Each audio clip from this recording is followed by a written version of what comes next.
네, 간밤 해외 주요 소식 외신 통해 살펴보겠습니다. 먼저 첫 번째 소식입니다. U.S. job growth surges, unemployment rate near 6-year low. 미국의 지난달 고용시장이 크게 개선됐습니다. 신규 취업자 수가 크게 늘어나고 실업률은 6년 만에 최저치로 떨어졌는데요. 이 소식 로이터 통신 보도입니다. 현지 시간으로 3일 로이터 통신에 따르면 미국 노동부는 지난 6월 비농업 부문 신규 취업자 수가 전월 대비 28만 8천 명 늘었다고 밝혔습니다. 이는 시장 예상치인 21만 5천 명을 웃돌았을 뿐 아니라 지난 5월 수정치인 22만 4천 명보다도 양호한 수치인데요. 부문별로 살펴보면 제조업 부문의 고용이 1만 6천 명 증가했고 건설 부문은 6천 명, 소매업체들의 고용은 4만 명 증가했습니다. 같은 기간 실업률은 6.1%를 기록했습니다. 이 역시 전월 수치와 전문가 예상치였던 6.3%보다 양호한 것으로 지난 2008년 9월 이후 가장 낮은 수준입니다.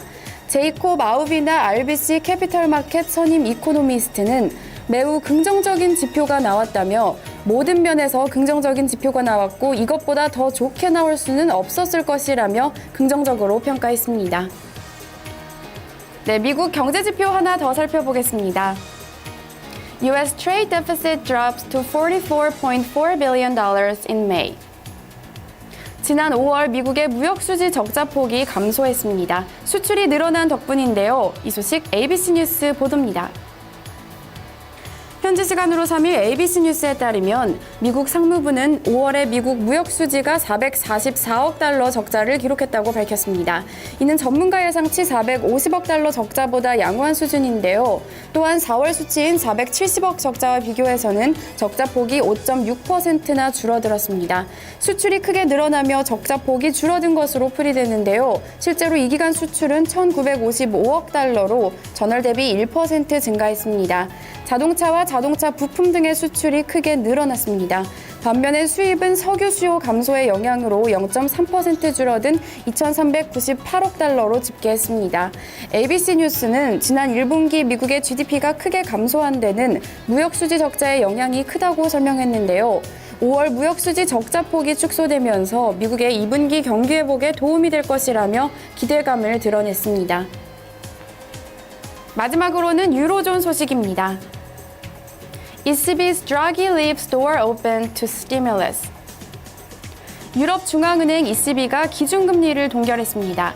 이와 함께 마리오 드라기 ECB 총재는 추가 부양책에 대한 가능성을 열어뒀는데요. 이 소식 월스트리트 저널 보도입니다. 현지 시간으로 3일 월스트리트 저널에 따르면 ECB는 독일 프랑크푸르트에서 정례 통화정책회의를 마친 후 기준금리를 사상 최저 수준인 현행 0.15%로 동결키로 했다고 밝혔습니다. ECB는 이와 함께 하루짜리 예금에 적용되는 예금금리도 마이너스 0.1%로 동결했습니다. 또한 마리오 드라기 ECB 총재는 통화정책회의 이후 기자회견에서 위원회는 필요할 경우 비전통적인 부양책을 실시한다는데 만장일치로 의견을 모았다며 낮은 물가와 싸우겠다는 의지를 분명히 했습니다. ECB는 지난 6월 회의에서 기준금리를 0.25%에서 1.5%로 인하하고 하루짜리 예금에 적용되는 은행 예금금리를 마이너스로 낮추는 등의 부양책을 단행했는데요. 그럼에도 불구하고 일부 전문가들은 ECB가 추가 부양책을 펼쳐야 한다고 주장하고 있습니다. 유로존의 디플레이션 우려가 여전하기 때문인데요. 지난 6월 소비자 물가 상승률은 0.5%를 기록하며 ECB의 목표치인 2%를 한참 밑돌았습니다.